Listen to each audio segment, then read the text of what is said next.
જ્યારે વાત આવે છે ટેકનોલોજી અને નવા સંશોધનોની, ત્યારે બ્લેક સોના કંપની તેના ઉત્પાદનો માટે જાણીતી છે.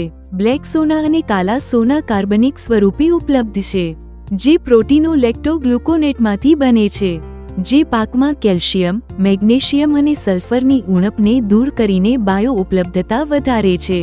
બ્લેક સોનાનું શુદ્ધ કેલ્શિયમ વિવિધ પ્રકારના એન્ઝાઇમને ઉત્તેજિત કરે છે અને કોષોનું વિભાજન કરીને પાકને સ્વસ્થ બનાવે છે અને પાકની રોગપ્રતિકારક શક્તિમાં પણ વધારો કરે છે. કાલા સોનામાં હાજર શુદ્ધ મેગ્નેશિયમ છોડની પ્રકાશ સંશ્લેષણ અને હાઇડ્રેટ ચયાપચયની પ્રક્રિયાને વેગ આપે છે અને ઉત્પાદનમાં વધારો કરે છે. બ્લેક સોના છે શુદ્ધ સલ્ફર, જે પાકમાં તેલની અને પ્રોટીનની માત્રામાં નોંધપાત્ર વધારો કરે છે. કાલા સોના જમીનના pH સ્તરને નિયંત્રિત કરે છે, જમીનને ફળદ્રુપ બનાવે છે અને પાકની ઉપજમાં વધારો કરે છે. બ્લેક સોના પ્લસ કાલા સોના સંપૂર્ણ પોષણ.